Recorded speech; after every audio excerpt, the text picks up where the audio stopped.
McAlester City Council, Tuesday, August 11th. We do have a quorum. City Attorney Joe Irvin on the line. Would you lead us in the invocation and the pledge, please? Let us pray. Dear Heavenly Father, thank you for this day and for bringing us all together. Please give us the will and the strength to do what you would have us do. In Jesus' name we pray. Amen. Now the pledge. Allegiance. I pledge allegiance to the flag of the United States of America and to the republic for which it stands, one nation, under God, indivisible, with liberty and justice for all. Thank you. Corey, would you call the roll, please?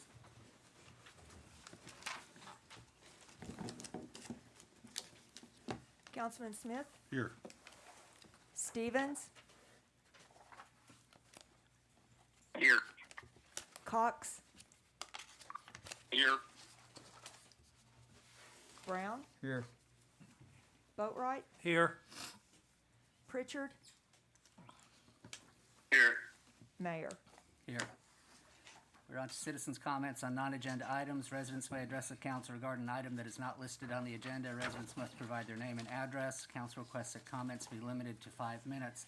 I didn't have anybody sign up. Is there anyone in the audience? All right, then we will move to the consent agenda. All matters listed under consent agenda are considered to be routine by the city council and will be enacted by one motion. There will not be a separate discussion of these items. If discussion is desired, that item will be removed from the consent agenda and will be considered separately. The agenda tonight consists of A, approval of minutes from the July 23rd, 2020 special meeting of the McAlester City Council. B, approval of claims for July 22nd, 2020. D, accept and place on file the Keep McAlester Beautiful Pride McAlester Annual Report for fiscal year 2019-2020.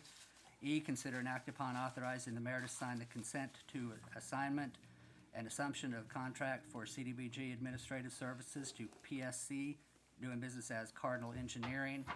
F, consider and act upon to concur with the mayor's reappointments to the Local Economic Advancement and Development Lead Committee.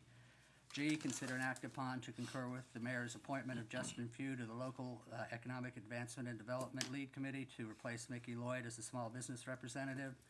H, accept and place on file the McAlester Defense Support Association Annual Report for fiscal year 1920. I, consider and act upon indefinitely postponing tort claim filed by Todd Mercer on behalf of Jeremy Shelton. Would anyone like anything removed from the consent agenda? Mayor, this is Councilman Cox. I would like B removed, please. Say D as in dog? B as in boy. Okay. Are there any other removals? In that case, I take a motion and a second to approve items A and then C through I. Motion, Councilman Smith, second, Vice Mayor Brown. Any discussion? Corey, would you call the roll, please? Councilman Smith, Yes. Brown, Yes. Stevens, Yes. Cox, Yes. Boatright, Yes. Pritchard, Yes.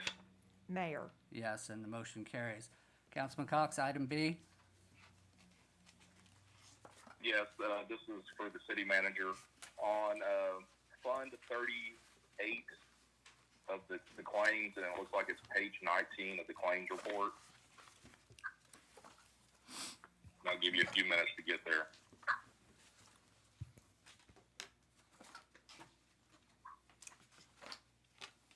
I'm there.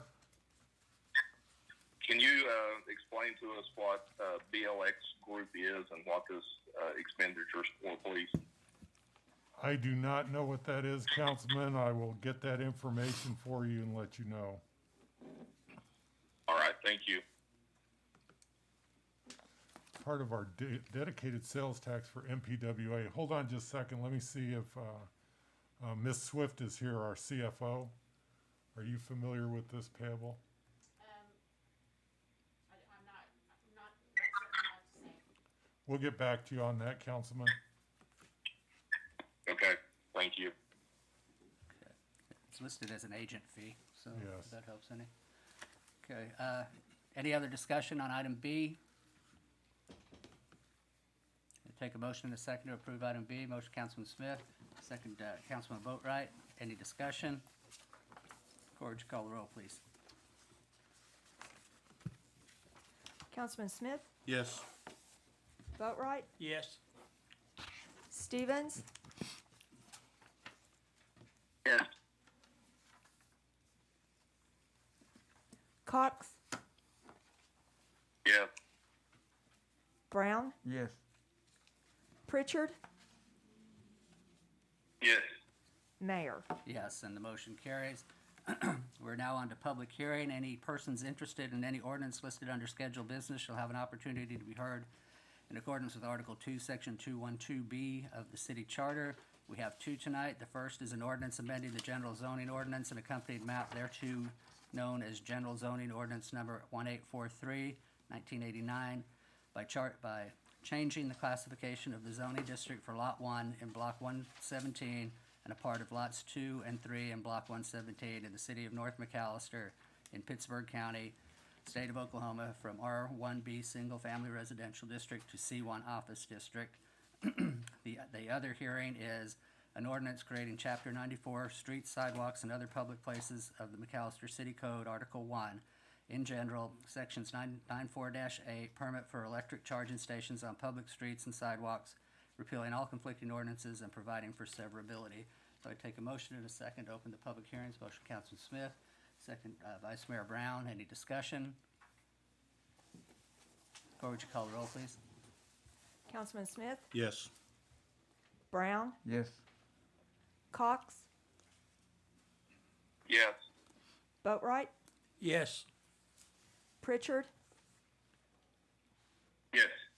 Stevens, Yes. Mayor.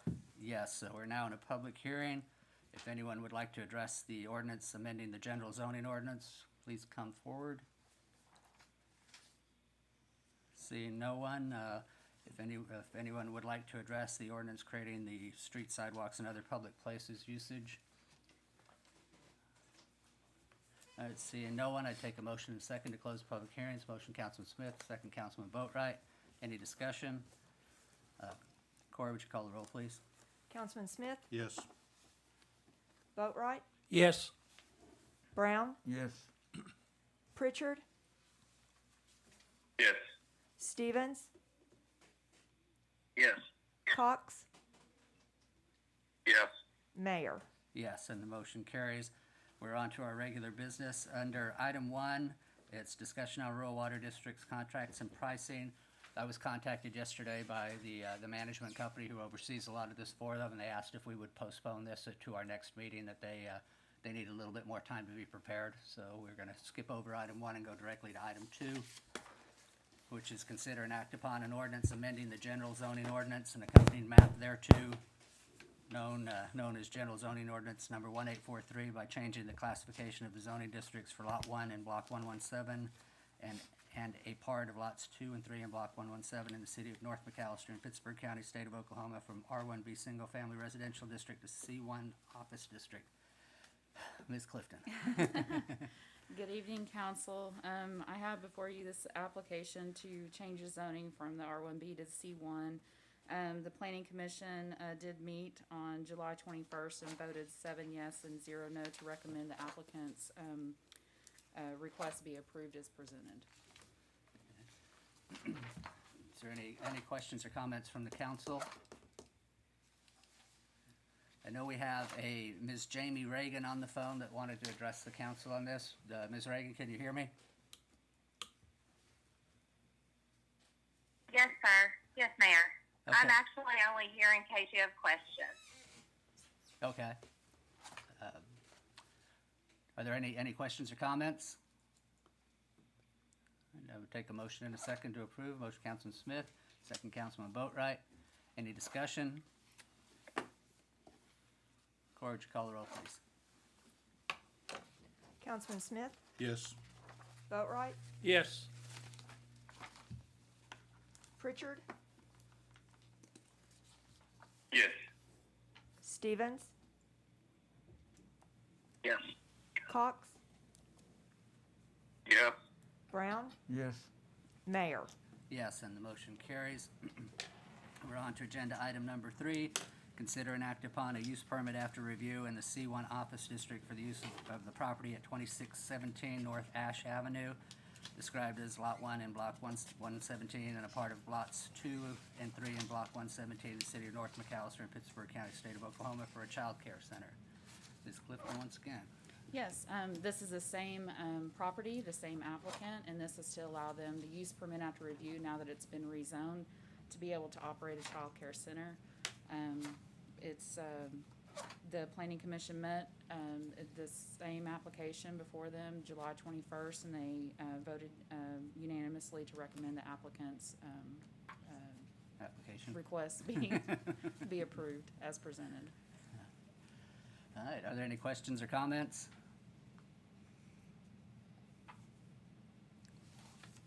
I'd take a motion in a second. Motion, Councilman Smith, second Vice Mayor Brown. Any discussion? Corey, would you call the roll, please? Councilman Smith, Yes. Brown, Yes. Pritchard, Yes. Stevens, Yes. Cox, Yes. Boatright, Yes. Mayor. Yes, and the motion carries. Thank you, Ms. Thank you, council. We're on to agenda item number 4. Consider and act upon authorizing the mayor to sign a change order number 3 from Sunrise Construction LLC for a deduction of the amount of $5,000. This represents the final reconciliation of quantities for the 2019 CDBG sewer project. Mr. Carlton. Council, Mayor, well, all this is for the CDBG grant, we had a deduction after the construction was finished of 10 services that weren't there, that were planned to do. So basically, it was a deduction of items that weren't installed because they weren't actually there I'm sorry, Mayor, Council, this is Dalton Carlton, Public Works Director. This is a deduction from the construction for the CDBG grant project, and during the planning, they suspected a certain amount of services to be installed, and once the construction was going on with some changes, there was actually less services than was suspected in the area. So this is a deduction of those 10 services. So that would be the final change order so we can complete the project. So it means basically we're paying $5,000 less, right? Correct. Okay. Are there any questions or comments? To take a motion in a second to approve. Motion, Councilman Smith, second Councilman Boatright. Any discussion? Corey, would you call the roll, please? Councilman Smith, Yes. Boatright, Yes. Stevens, Yes. Cox, Yes. Brown, Yes. Pritchard, Yes. Mayor. Yes, and the motion carries. Thank you. Have a good day. You too. We're on to agenda item number 5. Consider and act upon an ordinance of the city of McAlester to allow for the permitting of the installation of electronic charging stations on city right-of-ways on public streets and sidewalks. Mr. Ridenhour. Evening, Mayor, Council. This ordinance would grant us a mechanism to allow the installation of electric charging stations on public property, specifically in public parking stalls. Currently, there is not a way to do that. We've had 2 local business owners and an outside organization approach us about something of this sort. I suspect that those requests will increase as electric vehicles become more common and used. Something like this would give us a way to address and build out the infrastructure for those electric vehicles now. I have a question on it. Sure. Reading through it, where they would be designated basically in green, as Yes. where handicap is blue, would this keep people with gas-powered vehicles from parking in the electric charging ones to keep the electric cars from being able to be charged? This was not specified in the ordinance, no. Okay, so that's something we would need to look at in the future then? Okay. Are there any questions, Councilman Smith? Why would we want to use public property for private electric charging stations? Is there no private land in town that these could be put on? Well, in Do some we- cases. Is the next step to have natural gas charging stations on city right-of-way, or gasoline and diesel? There are, This doesn't make any sense. there are some places where there are electric charging stations on private property happening now. That isn't always, there isn't always a good place to do that. Especially if you look in places like our downtown where there's not a place to build There's a a new lot. station. There's a lot of land, you know, maybe not on the 2 blocks of downtown, but all around there are charging stations. I just think this is a bad precedent to have private enterprise on public land. Councilman Boatright? Why aren't they taking them to filling stations where there's parking lots, charging stations that could be put out in the parking lot? For instance, the Easy Mart on Hardy Springs and 69. They've got a huge parking area down through there, and at one time, you know, there was a few trucks parked in there.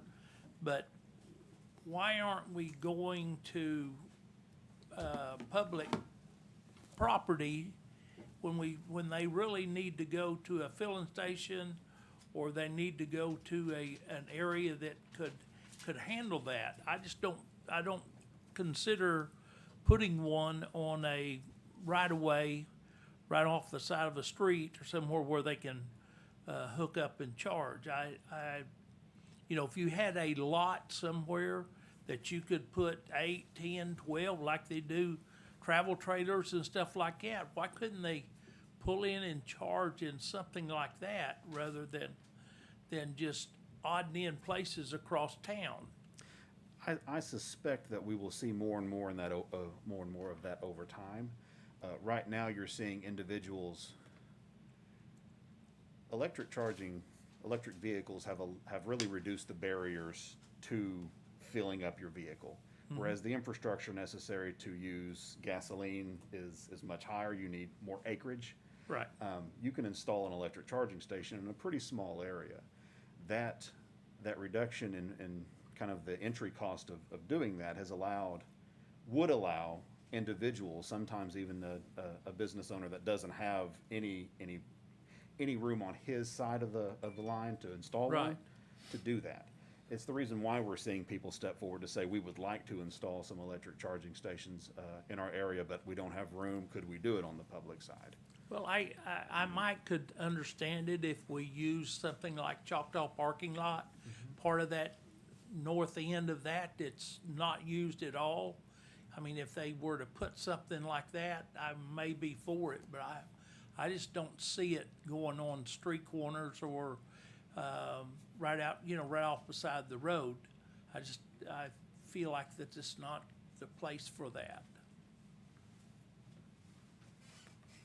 Mr. Mayor, if I may, this is Councilman Stevens. Go ahead. Not to sound self-serving by any stretch of the imagination here, but in full disclosure, I have an electric vehicle. So what you get into with a lot of this, and I've actually talked to some of these companies trying to get them to locate into McAlester and put these in. They have found a good reception to it. A lot of the issues that they get into and the barrier to getting there is cost to getting electric to a lot of these private areas, because it demands such a high energy consumption. What you see in other communities and why they're structuring to put these on public property or certain parking spots or maintaining them in a commercial area is to encourage these people to park their cars there for 30, 45 minutes, an hour, 25 minutes, and encourage them to shop, eat, stay in those areas that have these charts. So I definitely understand what you're saying there with trying to find it and encourage it on private property. I definitely don't oppose that, but I think this could be a good way for the city to continue to draw those tax dollars into our commercial areas. I think about on the highway, I think about downtown, I think about Northtown. If we've got a private entity that wants to come in and put these things in, because each charging station can be upwards of 6 figures, and that's just for one spot. So I mean, it's definitely a good boon for us here. It increases the property values. It does good things for us. So I'm just putting in my 2 cents that there's more good to come with these, and especially if we allow them in public right of ways, than I think harm. Mayor, this is Councilman Cox. I have a question for Kirk. Go ahead. Kirk, have you reached out to cities like Broken Arrow, Ardmore, the ones who have improved their downtown, and have they started putting these in, and have they been beneficial to the businesses in those areas? No, and this was something that we handled in-house with legal. We did not do research what other communities were doing. I will say in travels, you're seeing more and more electric charging stations popping up, sometimes in downtown areas, sometimes in shopping centers. It is becoming more prevalent. But no, there was not an effort to see how other communities are tackling this. This was kind of more of a in-house approach. Okay, thank you.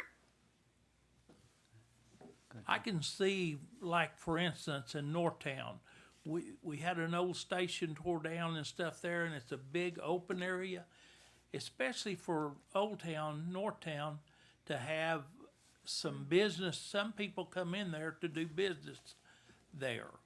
And, you know, that's the reason I'm looking at more private than just public, because it would be right on the side of the street, right off of the street. There would be plenty of places to put a charging station, and I'm not against them, because the cab companies and other people are doing that now.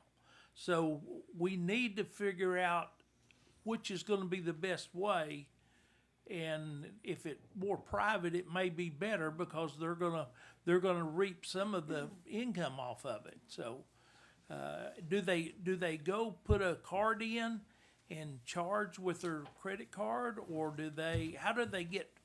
how do they pay for what they do? The ones that I've seen, yes, it is a card machine where you plug your vehicle up, put your card in, and for however long you're there, they charge you based on time. Okay. Mayor. Go ahead. Mr. Mayor, this is Joe Irvin. Okay, go ahead, Joe. I was just going to say that this still requires the city to permit these locations, so they won't just be random. The other thing is the people who asked for this ordinance to be put in place were asking to put a charging station in that would be free to the public. That they would meet the expense, and it would be free to the public. Okay, so let me see if I'm clear on this. This would create a permitting process for these spaces, but it wouldn't outline what the requirements to get the permit would be, correct? Correct, and I think that would be a next step, but the city would still control where they go in, and if there's, somebody proposed one in an area where we are short of parking or public parking, then you would just not permit it there. And so I think it creates a designation of parking that doesn't exist at this point in time, but we were asked to do this specifically so that a group could get permitted to put in 2 spots that would be free to the public. Yeah, I got. I think my question might have been answered. I thought when you talking, excuse me, I gotta make sure I got this on correct. At first I was saying like a credit card, but since it's gonna be free, it doesn't even matter. Well, in this particular case, yes, I don't know if that would be the standard for anyone who approaches the city. I just know, looking at other charging stations, that they do require you to pay. So Okay. That's my question. Thank you, Mayor. Okay. Councilor Smith?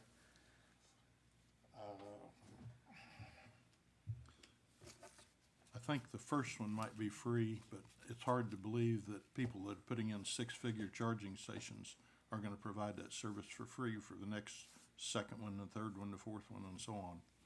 And here again, government is figuring out who the winners and losers are by the permitting process.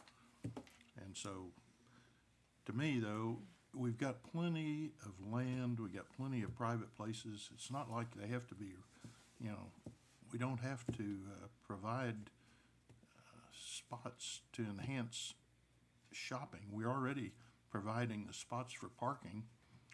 Most of these cars have a pretty good range, so it's not incredibly important that they get charged within a half a mile of where they're going to be. It's just, to me, it's a bad idea, and a bad precedent. We got a lot of places these things can be put in. I'd like to have an ice cream stand in a parking place downtown, but I'd have to have a special ordinance for that, right? The one bad thing about wearing Mr. masks Mayor? is you can't see facial expressions. Yes, yes, go ahead, Councilman Stevens. Councilman Stevens, did I understand this question for legal for Mr. Irvin, that this is essentially, we're just allowing it to be done, but they have to apply for the permit and then we would grant it, correct? Sorry, that is correct. Okay, so we're not guaranteed to approve anything. That would still be the next step. This would just allow it to happen if we chose to let it. I assume they would come forward with a proposal and the city would decide whether they wanted to grant the permit or not. Okay. With that being said then, Councilman, I've told you guys how I feel about this. I think this is a good win for the community in general. Especially if we can look at it as a city as we're capturing these people, because it takes a while to get these cars to charge, and it makes a difference because they're not going to park out in the middle of nowhere and sit there for an hour. They would prefer to park somewhere they can walk, eat, and shop. I think everybody's correct that I would love to see this happen in private areas, but they're not doing that as much here yet, and it could happen, but I think this is a good permitting process to allow it. So with that, I'll make a motion to approve. Is there a second? Is there a second? Mayor, this is Councilman Cox. I'll second. I think it would be a good idea to provide some of these for areas that we're struggling to get people to visit. Okay. So, any further discussion? Mayor, Yes. I'm just curious, what kind of revenue you think this will generate? It might have been in there, Kurt. I have not seen any pro formas for these. I can't imagine that it would be a large revenue generator, but I could be wrong. Do we have? If I may, on a lot of these, I'm sorry, I keep yes. butting in. I apologize. A lot of this is funded through grants at the state and federal level. So that happens a lot. So that's why I'm saying, like, these are good things for us to partner with to continue to get here in this area. With that, I will actually shut up now. Mayor, thank you. Didn't we talk about this last year, about having somebody came up and made a presentation about this, how electric cars are gonna, Yeah, Brian West did. okay. I wasn't there for that. I know that this issue has been circling, trying to find a place to land for about a year now. This is certainly, there are interested parties out there who want to do it. I mean, it is easy to look around and say, yes, wouldn't it make sense for it to go here or for it to go there? I encounter that a lot in economic development. But sometimes it's more of an issue of who's willing to actually do it versus where would it make more sense to go.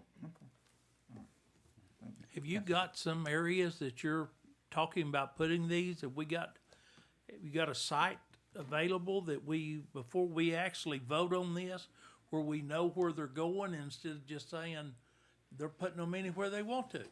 Well, So I would feel more comfortable if I knew where these things were going before I committed to it. right now, no. I have no documentation that shows exactly where they're going. But with the permitting process, that's kind of built into how that would work. This wouldn't just give it an open range for anyone to build anywhere they wanted to. It would have to go through the city to be permitted. So you're actually you would be actually the one to tell them where it's okay to put it. Say they want to put it on 5th and Choctaw, The city manager or his designee. I'm interested in where you're talking about putting these before I'm agreeing to have them put in. We haven't identified those sites. This is private business coming into our community, willing to invest in our community. And until they identify those sites, it's not up to Kirk or I or this council. This is private business. This is private money. And what they're going to do is they're going to identify based on where, first of all, do we have power to to the area? That's the biggest issue on all of this. If you've got to run 2 blocks of power lines to get one of these stations in, up it running. doesn't make any sense. Yeah, So you've got, private business will drive this. they're gonna be the ones that's just, but you're talking about putting them on public parking areas. Is that, am I understanding you right? Is that what you're wanting to do, put them in public parking areas? Yes, that's what this ordinance would allow. At least it would allow a business to come forward and say, here's where we want to do it, and then there would be a mechanism to approve that. Right now, that does not exist. I'm all for private enterprise investing in our community. Let them invest, lease a little plot of land. I mean, how big does it have to be? If Size it's a of a- parking place. yeah, it doesn't- size of a parking Of course, space. the ones I've seen are not a single charging station. I see little Mm-hmm. places that have 10 charging stations or whatever. But hey, I say private enterprise, great, let's do it. But let them lease the land, obtain the land. There's lots of land. We don't need to provide public land for this. My opinion on it is I think that there's definitely room for public-private partnership in this, but I don't think we're developed enough. We don't have, I mean, we're basically saying that you have to get a permit, but we don't say what you have to do to get a permit, or we're not keeping any control over any part of it. We're just saying, yeah, you can do it with a permit.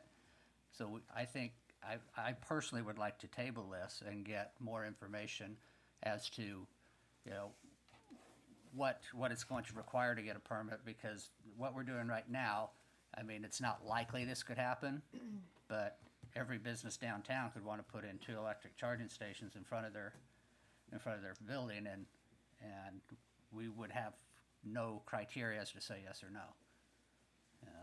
So, I mean, personally, I would prefer to get more information on it. I support the idea of doing it, but I think it needs to be further developed before we actually jump in and say, this is, that we're. I would be for that. If they would, we would partner up with them, or they would come up with some kind of a plan. I'm not just gonna open the door and let them put it anywhere they want to. If we give them approval right now, they can put it anywhere they want to because we give them the approval. Yeah. If they can get electricity there, then they can put one there. And I'm not for that part of it. I'm wanting a plan. I'm wanting to see what we're willing to do. We're willing to partner, I am willing to see that it partners up with the city or some other private individual. But I just don't want to open the door and say, yes, you can put one anywhere you want to, because we don't, I just don't think it's right. I'm like John, I want some kind of plan. Mr. Mayor, Yes. this is Councilman Stevens again. May I address Mr. Cox, Councilman Cox? Yes. Councilman Cox, would you be willing to, on your second, table it for the next meeting? Yes, that's acceptable. Okay. Then I make a motion that we go ahead and table this, and then we can get some more questions answered. I think that we're overthinking this, but I'm completely okay with tabling it. Let's get some more information and get these questions answered, and then be ready on the next council meeting. I'm in full support of that. I second. Okay. Mr. Irvin, you're gonna have to guide me a little bit on the parliamentarian part of this, because the first motion was made to approve, but then the motion maker. We'll take that as the first motion and second withdrawn. He got Councilman Cox's permission to table the matter, and so the second was withdrawn, the motion was withdrawn, and a new motion to table was made with a second. Okay. Is there any further discussion? Cora, would you call the roll, please? Who, was it, still Councilman Stevens? Councilman Stevens made the motion and Councilman Boatright seconded. He made a motion that we're to table it. Yes, yeah, I need a That's second. what we're voting on now. Yes. Okay. Councilman Stevens? Yes. Boatright, Yes. Brown, Yes. Pritchard, No. Smith, Yes. Cox, Yes. Mayor. Yes, and the motion carries. Okay, we're on to agenda item number 6, discussion on fines attached to Chapter 54, Health and Public Welfare, Article 4, COVID, says COVID-10, but should be COVID-19 pandemic face coverings. I asked this to be put on here because I had actually intended at the special meeting to put this amendment in prior to voting, and I just basically dropped the ball on it, so I'm not gonna go in there. But what I'm proposing that we discuss is under section 54.59 penalties, that we drop the first line, any person who knowingly violates this article is guilty of a misdemeanor and upon conviction thereof shall be punished by a fine of not less than $10 nor more than $100. And then in the second paragraph, deleting from where it says may be subject to a fine of up to $100 and/or prosecution, and/or deleting that line.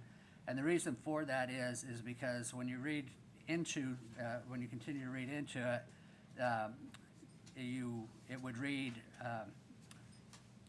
refusing a request to leave the said place may be subject to prosecution under criminal trespass, disturbing the peace, disorderly conduct, or similar offenses as circumstances warrant. So there's already a provision in this for to be charged with an offense which also carries penalties in and of itself.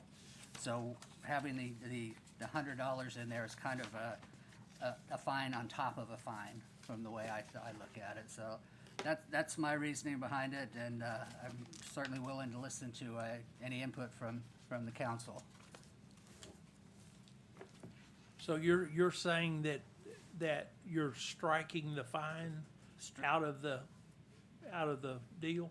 Is there any kind of fine for the second or third offense? Is that a? Well, if there's still the prosecution under criminal trespass, disturbing the peace, disorderly conduct, or similar offenses, that would stay in.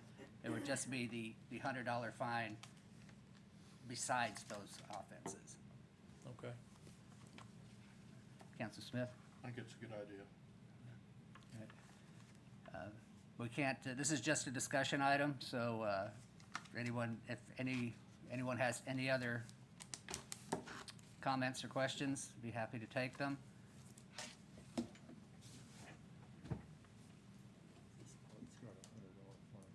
Yeah, that's for business. Yes. Yeah.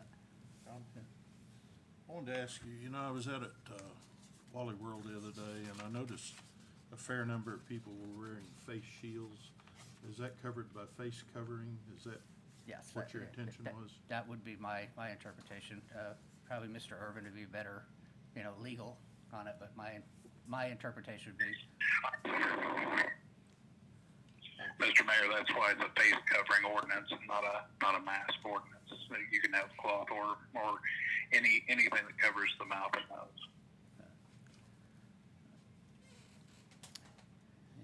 What about, we were talking the other day about this, and it seems like you mentioned something about changing the sunset provisions on this. What were your ideas on that?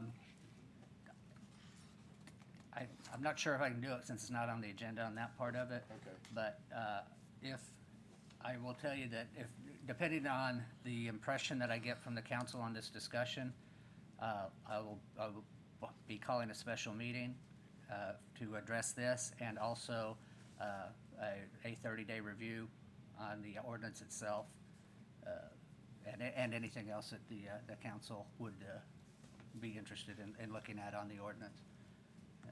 So, but that would be for the special meeting. Thanks.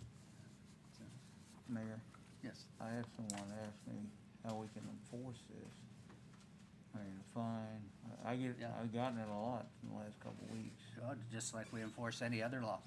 I mean, it's, if they violate the ordinance, and they're said they'd be open for prosecution under a number of different scenarios. I hope they're watching. 'Cause they- I'm pretty sure we've probably got quite a few people interested in masks that are watching. This is considered wearing a mask in public, in any business that requests you to wear a mask. For instance, the parks crew, they're outside working, mowing, weed eating and whatever. They're not required to wear one outdoors. We're not enforcing it, or we're not gonna require them to. It's not required. It says that they're only required when social distancing or physical distancing isn't possible. So, so if you're walking down the street, if you're, walking down the street to the store, you're by yourself, you don't have to wear a mask. If you get to the store, if you need to wear one in the store. I agree with that. Yeah. I mean, It's not, people have gotten, I think, a wrong impression that this is requiring people to, essentially sew a mask onto their face, and that's not what it is. What it is when social distancing can't be maintained, you're required to wear I a mask. agree with that. And also, the other thing that it does is the people that are working in the stores that get abused by some people saying, I'm not gonna do this, you can't make me, and all that. There's protection in this ordinance for them as well, because if they do that, then they can be subject to those same criminal Okay. charges. So, if there's not any more questions or comments, all right, we'll move to agenda item number 7. Discussion of a recruitment strategy to attract new residents to the city of McAlester. Councilman Pritchard, I believe this one's yours. This is more of an idea than anything. I've seen, I don't know if I made it in the agenda packet, I sent an article to the city manager, but I've seen a number of articles lately discussing and documenting people moving as a result of COVID-19, some because they want to, some because they have to. A lot of it seems to be revolving around people who are now able to work remotely who previously were not. And I think that we, as a community here, have a lot to offer. People. I know we're already marketing ourselves as in terms of tourism to get people to come for the day or the weekend potentially.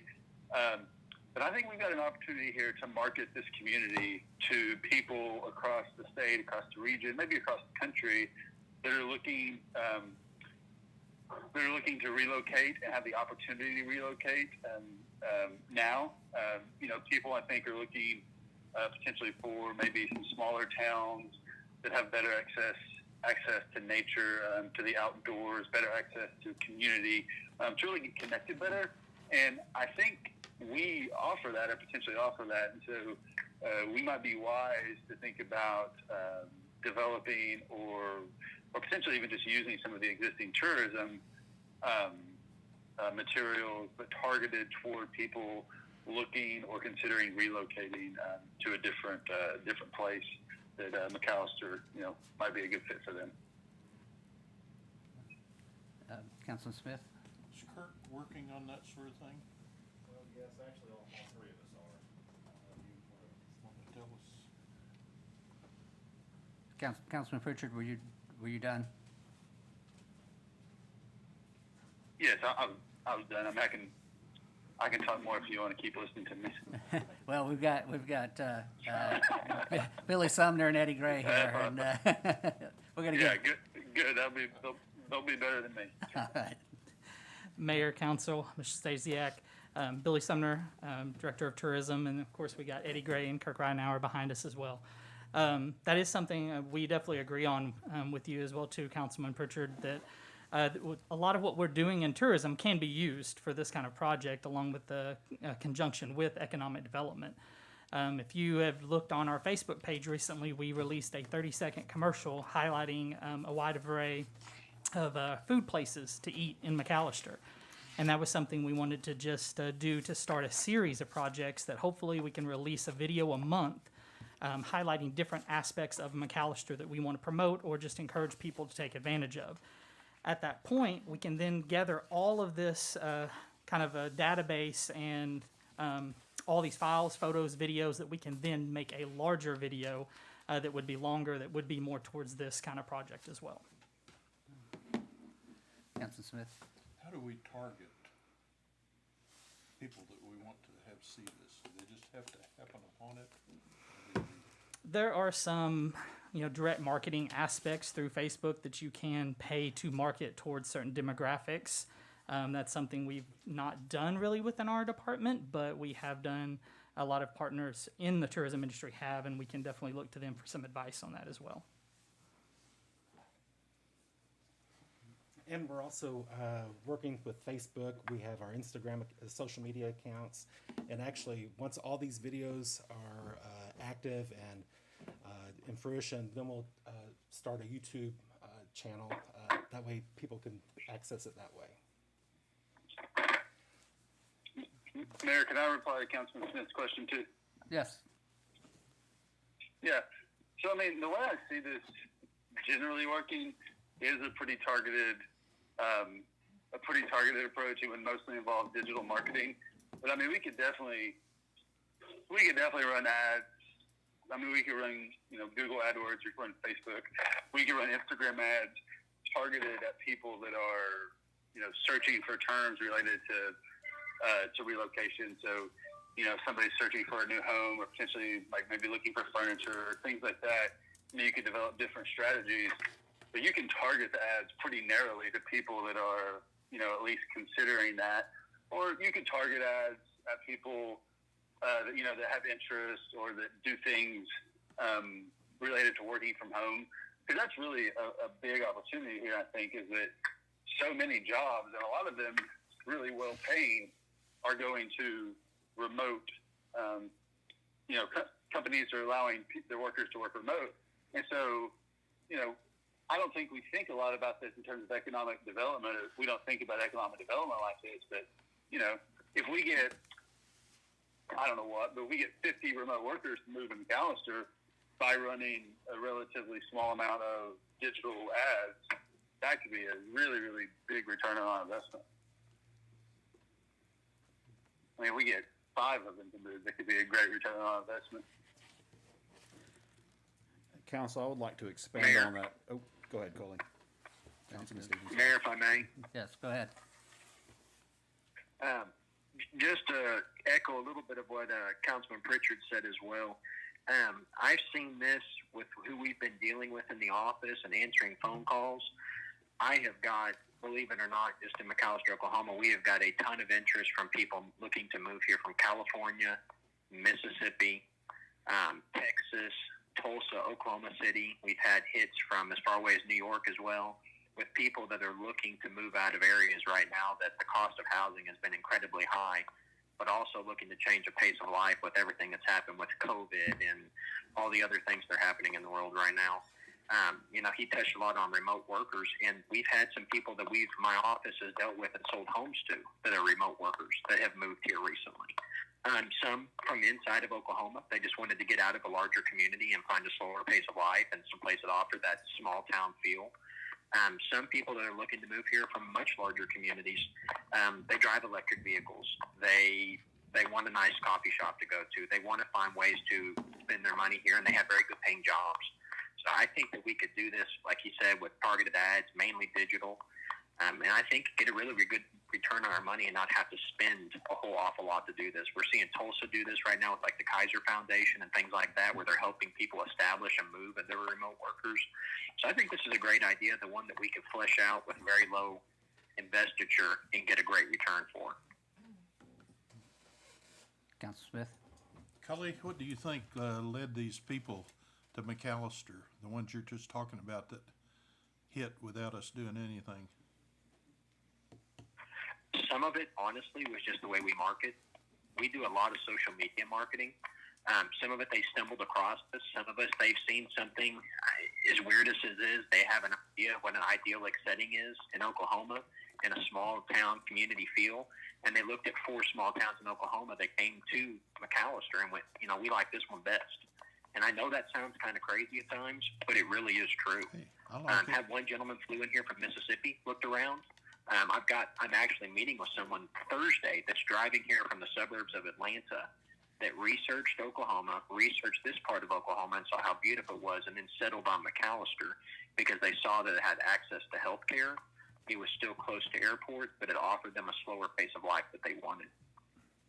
So we have a lot to offer here if we market what we have, which is, I think we have great people. We have a great community. We have a great community spirit, and we've got a very, very cheap cost of living nationally. You know, these people that I'm talking about and others, they're coming here and buying a very nice home, you know, a very affordable home in McAlester, Oklahoma. But if it was anywhere else, it would be triple the amount of money. So it makes it where we really have a lot to benefit and offer people to move here. But I think that sometimes we get lost in the weeds of what we want to make McAlester better as. But we've got things that people want. And if we can focus on that, people will come. I'd like to Mayor, quickly. can I say something else? I just wanted to say that when we make that commercial, we're going to have Cully repeat what he just said.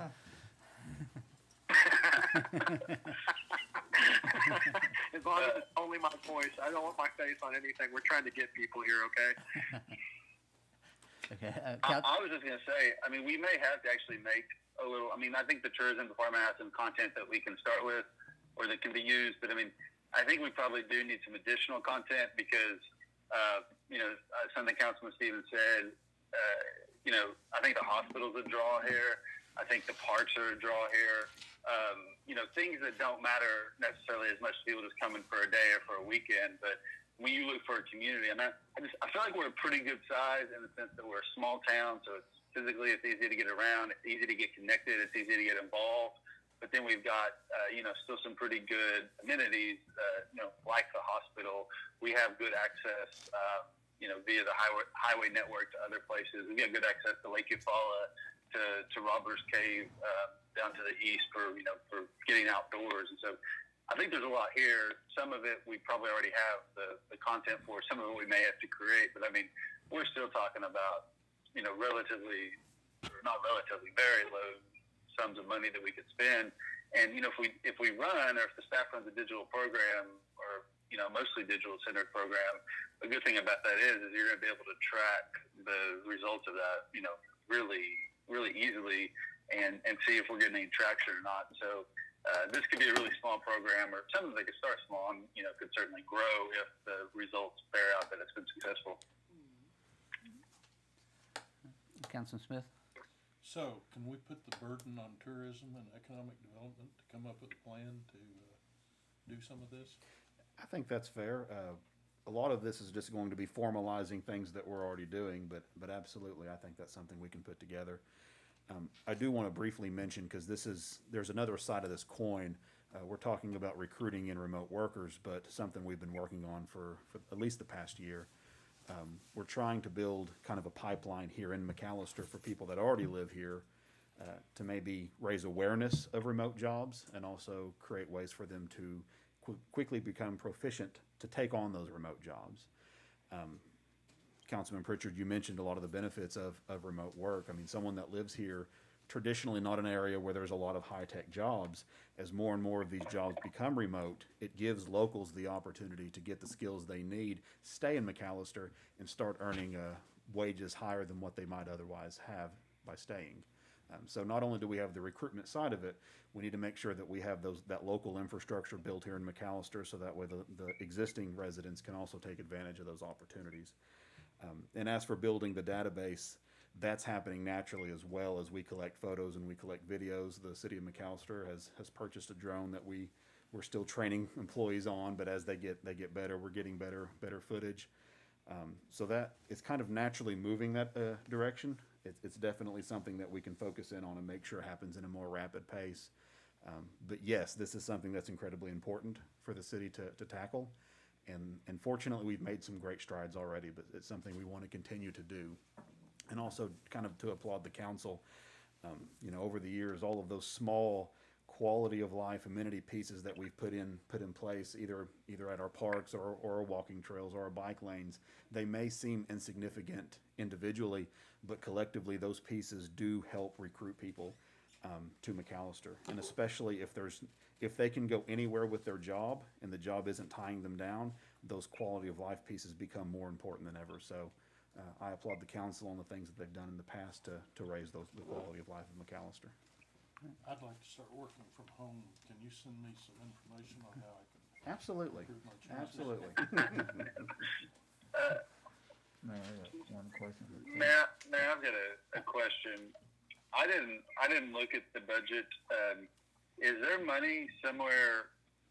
Like, we already allocated money for a purpose that could be used for this. If we wanted to, if we said we want to spend $1,000 on this, is this something that we're going to need to do a budget amendment on, or do you? I guess I'm asking the city manager. I think, I mean, it's essentially micro economic development, so. It's also our tourism. Let us review that budget, and if we need money for this project moving forward, then we will bring a proposal to you with a cost estimate. But right now, we do have funds available in tourism and also economic development, but we'll bring you those answers in the future. Okay. Councilman Brown? I do. Oh, Go ahead. Sorry, Mayor. okay, well, I thought you were done, so you go ahead and finish. I got Councilman Brown after you. I was just going to say, I do think there is somewhat of a sense of, I don't know if urgency is the right word, but I think the timing is right now. And so, if we're going to start doing this, I think this is something that the sooner we could get some ads rolling or a strategy put together and the ads behind them, I think that would be advisable. Councilman Brown? Thank you, Mayor. So Kurt, you guys are doing this, like I said, on the computer and putting it out there on Facebook and all that. Now, what do you guys do with people that do not have access to computers, or they may have access, but let's say they don't have one? How are they gonna know about the jobs? I'm not sure if there has been, I'm not sure if that has been a component of our strategy, a non-digital version, but that's something we can consider. I think you're gonna have a lot more success in the digital world than you would with that, but I could imagine if you wanted to place some billboards in some key areas, that could happen. You're increasing your cost the more you do that, but keeping it digital allows us to be more widespread and keep the cost as low as possible. Good point. Well, let me ask, what do you guys put this on Facebook, Instagram? You said all that a while ago, right? Yes. And so you guys also reaching out to companies as well? Are you guys having contact with companies that want to move here, or is that just? Yeah, that's more As a economic I development. understand. Yeah. But That's more of my component, is if it's dealing with the business itself, that's really Okay. where I've been. Most of the marketing material you see now is strictly from tourism. I have not been a part of developing those videos. so Eddie, you guys are reaching out. Let's say tourism. Are you making any progress, or are you just sending this stuff out digital and that's it? Anybody getting there? I know you can't go into getting any response. Well, again, like Kirk said, we haven't been targeting companies. Ours has just been advertising McAlester, but the numbers that we've been seeing through the advertisements are very, very well received. The commercial I talked about that we put out for the food, it was only been out for the last week, and it's been 3,000 something views. It's been shared.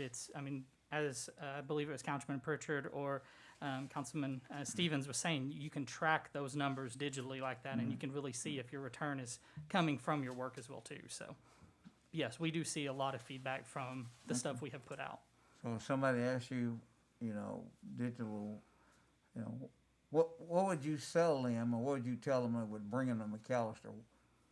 Well, again, I think Councilman Pritchard said it as well too. It's those quality of life aspects. It's the small town, but still being able to do what you need to do with your business, your company, coming in and finding those new ideas and stuff to invest. I think attracting people is going to be, again, from all the quality of life improvements we're doing, everything from possible charging stations to malls to everything. That stuff is going to bring more people. And you put that on your website. Mhm. Well, I know if you compare San Francisco and living here, San Francisco's about 10 times higher. I think. You got it. I used to live out there. Thank you. You can sell a house in California and retire in Oklahoma. Oh, yeah. Probably got a couple of houses. 3 maybe. Yeah. Right. That's our next step. Thank you. Is any other questions or comments? Thank you, Councilman Pritchard. Thank you, guys. We will move to new business. Any matter not known or which could not have been reasonably foreseen prior to the time of posting the agenda in accordance with section 311.9, Title 25 Oklahoma State Statutes. Do we have any new business? We do not, Mayor. Let's go to the city manager's report. Just have a couple of items for you tonight, Mayor and Council. I'd sent out a memo earlier last week about the CARES money. As you're aware, we did receive a reimbursement of $1,250,000. We've been waiting on new guidance. That guidance has come down from the state. Because of our population, we have been capped as to the amount of money that we can actually receive, which is $1,373,000. So we have a second request in, and what we have left to receive is about $123,000. So we're expecting to get that soon from the state, and then we will be capped based on our population with CARES money unless new direction comes down from the state. The second thing I want to talk to you briefly about is our street overlay program. It may be a little bit delayed. We were anticipating that kicking off this week, but because of today's rain, it may not get started until next week. I'll have some more information on that by the end of the week. But that project is getting very close. As you remember, that involves 26 blocks in our community to be overlaid. The last thing that I want to give you is we have received the final sales tax and use tax numbers for our August reimbursement that we got yesterday. And here again, the CARES money that's gone to individuals and families, along with the additional money for unemployment, is definitely showing up in our sales tax. This month, we were $41,468,000 higher than last year.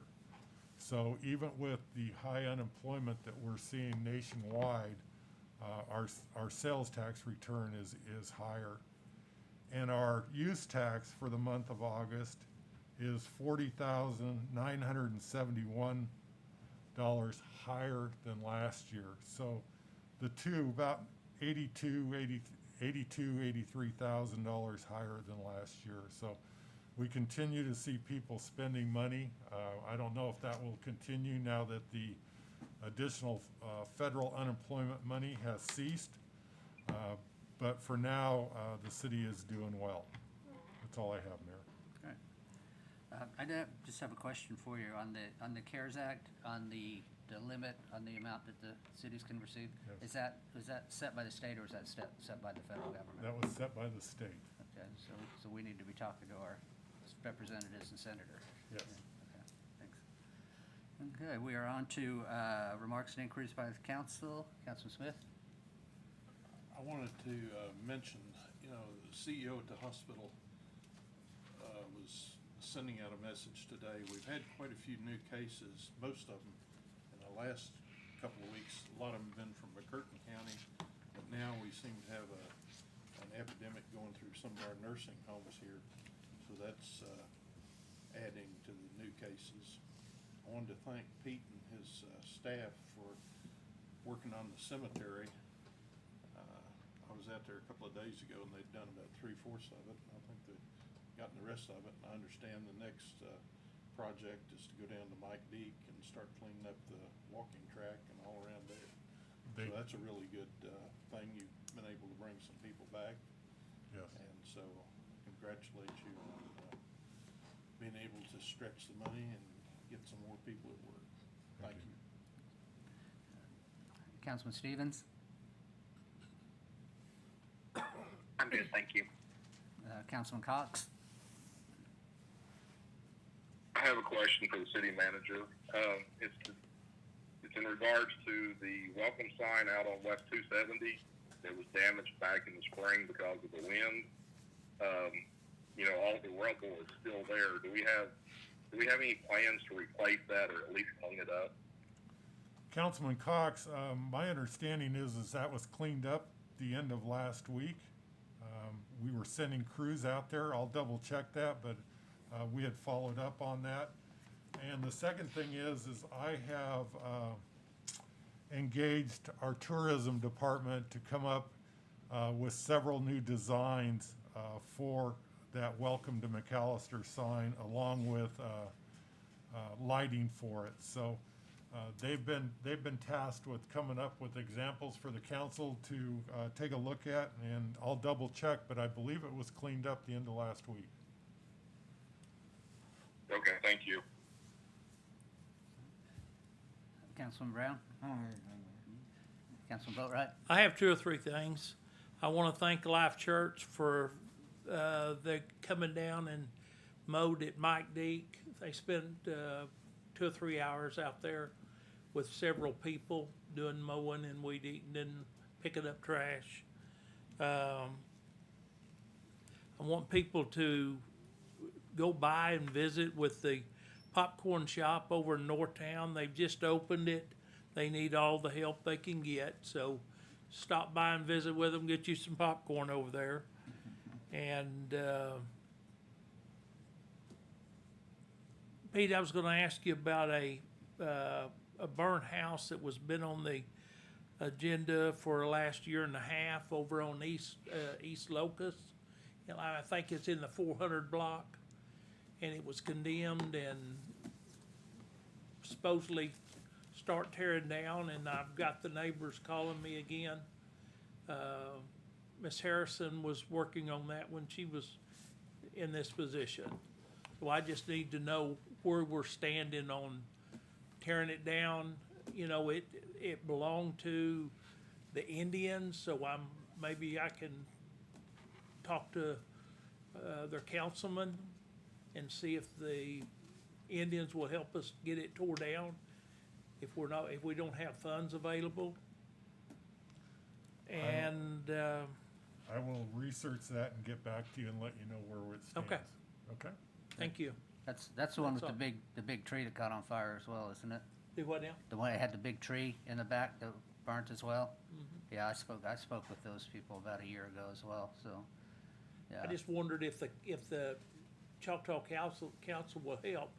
I understand the woman that lived there moved over into another Indian house, so I don't know, if they turn it back to the Indians or, If I remember correctly, the lady that owned it passed away, and her daughter. Her daughter lived there Yeah. after that, then she Yeah. moved over to her kinfolk's house. She moved in with some kinfolk. And it's just been basically setting since, so. Yeah, and it's been all the way through the process, and so it's basically just waiting on the money to Okay. bid and tear down, is my understanding, because we were gonna tie the tree, getting the tree taken down into it, because the tree is a danger to the. Okay, the but house as well. I just wondered if the Indians could help us, help her with it or help us with it. If we Yeah. come up with some money and they come up with some money, get it cleaned up, so, Yeah, good idea. okay. Councilman Pritchard? Yeah, I got a question for the city manager. Councilman Smith was talking about the cemeteries. How far are we, or have all the cemeteries been mowed, or what percentage of them have been mowed, do you know? Both cemeteries have been completely mowed and weed-eated.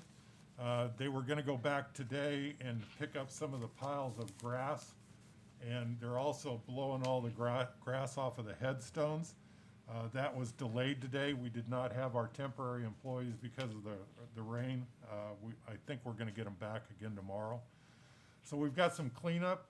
The problem, the Parks Department went to Mike Deek today to work and finish up what Life Church started last night. And they'll continue in the parks, that group will. But we're ready, based on where we were at with the cemeteries, it's time to start over mowing the cemeteries again. So we're going back after we get them cleaned up a little bit. And by the end of this week, we're gonna be back mowing and weed eating those cemeteries. And now with this rain, it's just gonna perpetuate everything even more. So, we're gonna continue with a 8 to 10 man crew in the cemeteries and an 8 to 10 man crew in our parks department until we get all this cleaned up.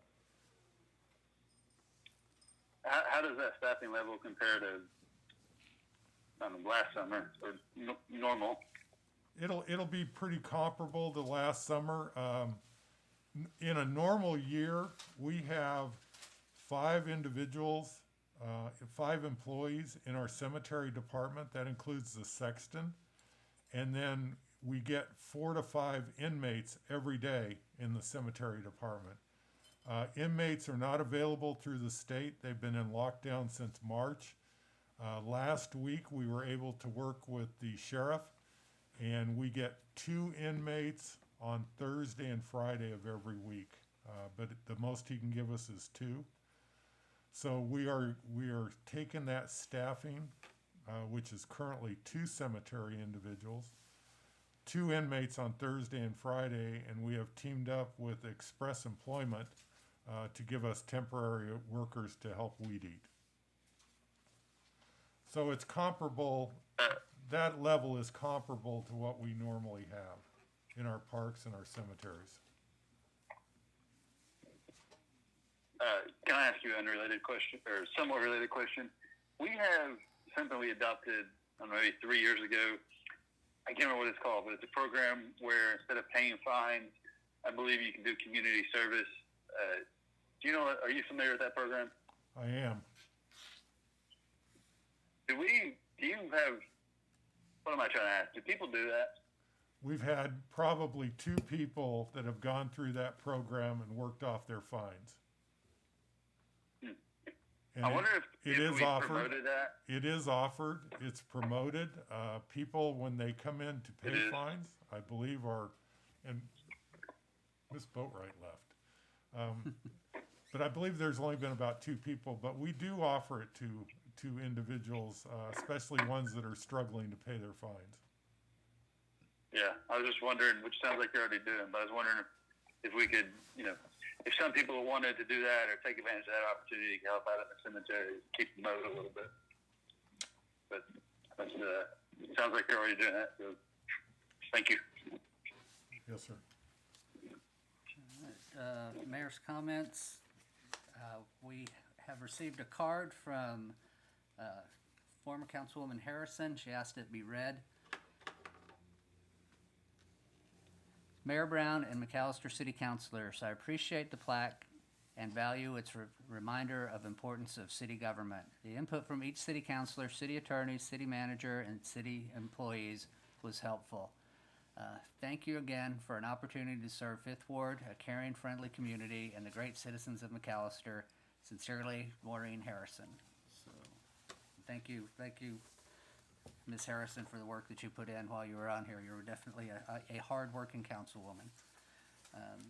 The other thing I would like to just say, the McAlester Public Schools, decided to put off for 2 weeks the opening of the schools because of the number of cases that have been identified, and including with some of their students. So they voted unanimously to do it. It's a tough decision to make, but I congratulate them on thinking of the safety of the students and importantly, the teachers and support staff as well, because they have to interact with people all day long when that's going on. So with that, we will recess the council meeting, and I would take a motion in a second to convene as McAlester Airport Authority. Motion to include approval of minutes from July 28th, 2020, regular meeting of the McAlester Airport Authority. Confirm action taken on City Council Agenda Item B, and to adjourn. Motion, Councilman, Vice Mayor Brown, second, Councilman Boatwright. Any discussion? Cora, would you call the roll, please? Vice Mayor Brown, Yes. Councilman Boatwright, Yes. Pritchard, Yes. Smith, Yes. Stevens, Yes. Cox, Yeah. Mayor. Yes, and the motion carries. I now take a motion to convene as McAlester Public Works Authority. Motion to include approval of minutes from July 28th, 2020, regular meeting of McAlester Public Works Authority. Confirm action taken on City Council Agenda Item B, E, 4, and 5. Motion, Vice Mayor Brown, second Councilman Boatright. Any discussion? Corge, call the roll, please. Vice Mayor Brown, Yes. Councilman Boatright, Yes. Smith, Yes. Stevens, Yes. Cox, Yes. Pritchard, Yes. Mayor. Yes, and the motion carries.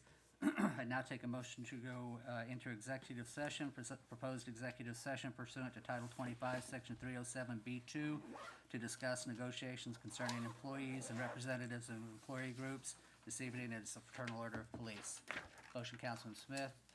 Second, Vice Mayor Brown. Any discussion? Corge, call the roll, please. Councilman Smith, Yes. Brown, Yes. Stevens, Yes. Cox, Yes. Boatright, Yes. Pritchard, Yes. Mayor. Yes, we're now in executive session. James, I've got the. What number are we